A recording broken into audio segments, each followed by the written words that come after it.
Metroid Prime shouldn't have worked.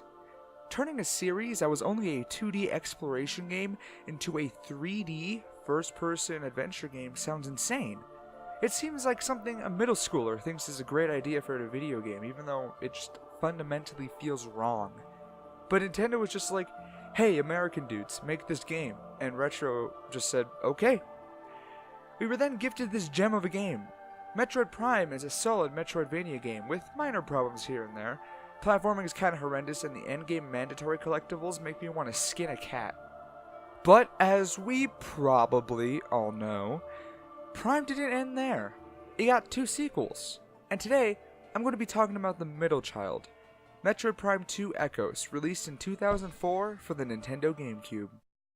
Fun fact, I have only ever played this particular game once, and that was the playthrough I got all this footage from. I never got to play the game when I was younger. I never knew why, it just apparently didn't exist in any local game stores. Now, the original 3, I love those games. These games are my babies, and I will defend them to death. Except for when there's valid criticism, because these games aren't perfect. Now, the version of the game I played was on the Metroid Prime trilogy. I snagged the original steelbook off of eBay for like $50. I consider that a steal. This is important, as the tank controls of Metroid Prime and 2 are no more, instead replaced with the amazing pointer controls of Prime 3. So control-wise, anything I say about this game will also apply to the other games when I'm talking about the trilogy. Metroid Prime 2 takes place an unspecified amount of time after the first game. If you achieve the 100% ending of Prime 1, like me, you will be greeted to a little cutscene of Metroid Prime reanimating in Samus's Phazon suit. Using this, Metroid Prime cements itself as the main villain of the trilogy, becoming what is known today as Dark Samus. Anyway, Samus receives a distress call from a planet that looks it's a little shady. She enters the planet's atmosphere and immediately crashes. After a bit of exploration and spooky scary zombie men, she comes across a portal leading to a dark world. She is ambushed by crazy creatures that steal her power-ups, and, like traditional Metroid fashion. And from here on out, the real game begins. So it's time to explore and keep mental notes of where to backtrack. This Metroid game in particular has a little bit more for you to remember layout-wise, as the map is essentially twice as big, with there being a light aether and dark aether. Dark aether is a place with a harmful atmosphere that will kill you if you stay outside of protective bubbles for too long. The main challenge here is precise movement in order to not waste too much time, which for a Prime game isn't fun, because everything's so clunky, and, the classic not getting hit. Except, of course, when you have to fight a boss in Dark Aether. The game isn't mean for too long, however, as shortly in the game you get the Dark Suit, which drastically reduces the passive damage from Dark Aether's atmosphere. And near the end of the game, you get the Light Suit, which completely nullifies Dark Aether's damage entirely. But before then, you must return to Light Aether. You see, you meet this bird-looking dude, and no, he isn't a Chozo. You learn that he is in fact a Luminoth, and that this planet is in fact dying. He asks you to go into Dark Aether and return the light that has been stolen. So I guess you'll be doing that for the rest of the game.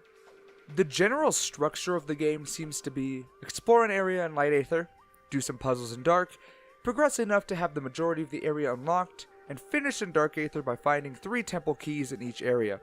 Finding them all will unlock a boss and, more importantly, a new power-up. If you've played Metroid games, you know the drill. New power-up means to backtrack and do more exploring, and in this game, the collectibles are just missile expansions, energy tanks, power bombs, super missiles, ammo expansions. With ammo expansions being the only new addition, due to the way beams have been changed. But unless you played the game, I guess you want to know that because the last review didn't talk about the game. In Prime 1, beams were simple. There are 4 different beams, and each had their own properties. The power beam had no special properties, but it was the only beam that could fire the standard super missile, and it had the fastest rate of fire out of all of the beams. The wave beam used electricity, which could stun enemies if charged, did slightly more damage, but with the trade-off of a slower fire rate. The plasma beam had an even slower fire rate, but could literally melt enemies, and the ice beam had an even slower fire rate, but it could freeze enemies solid. Each of these beams were not limited by anything like ammo, but that all changes with this game. The power beam has no ammo because, come on, it doesn't need any. It's perfect just the way it is. But the other 3 beams do require ammo this time around, mainly for balance, I would say. The light beam shoots light energy, and the dark beam shoots dark energy. The dark beam is used for fighting enemies in light aether, and the light beam absolutely destroys anything in dark aether. Now, ammo drops like any other health unit or missile, but with one interesting mechanic. The only way to get ammo for the dark beam is to break objects and kill things with a light beam, and vice versa.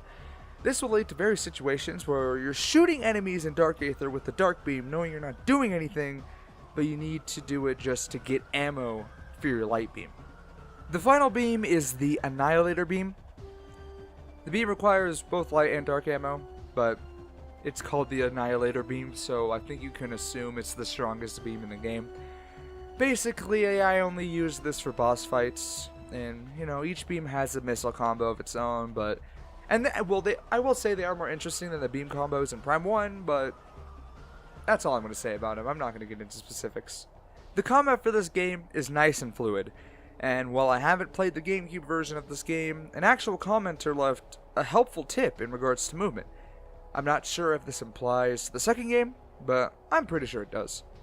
The point and controls of the trilogy show their true potential, and they feel so good. It's like the game was originally designed for this control scheme.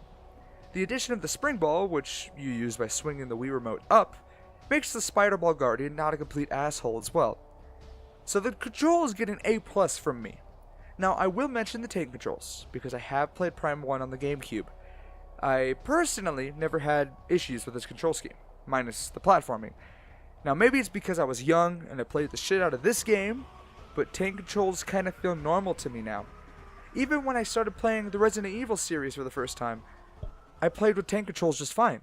If you hate tank controls, get the trilogy. It helps. Actually, the trilogy is the best bang for your buck, especially if you have a Wii U. $20. God damn, that's a steal. But one thing that will always stand out about the Prime series to me is the graphics. For GameCube games, Jesus Christ, these games are beautiful. The water dripping off of Samus's visor, or just her own reflection when you're near an explosion, you kind of feel like you're Samus, and I love this. When I get to Prime 3, it gets even better. But the weird thing is, I don't know how to praise this game. You see, I love these games, but that's just me. James, if you were to ever play through one of these games and you didn't enjoy it, I would completely understand. It's definitely a series that isn't for everybody, and I hope Nintendo doesn't change that in 4. Make me want to kill myself from having to go to Venjana Drifts, back to Talon Overworld, back to Venjana Drifts. I'll hate it every single time, and sometimes I hate replaying Prime 1, but I'll love you if you do it, Nintendo.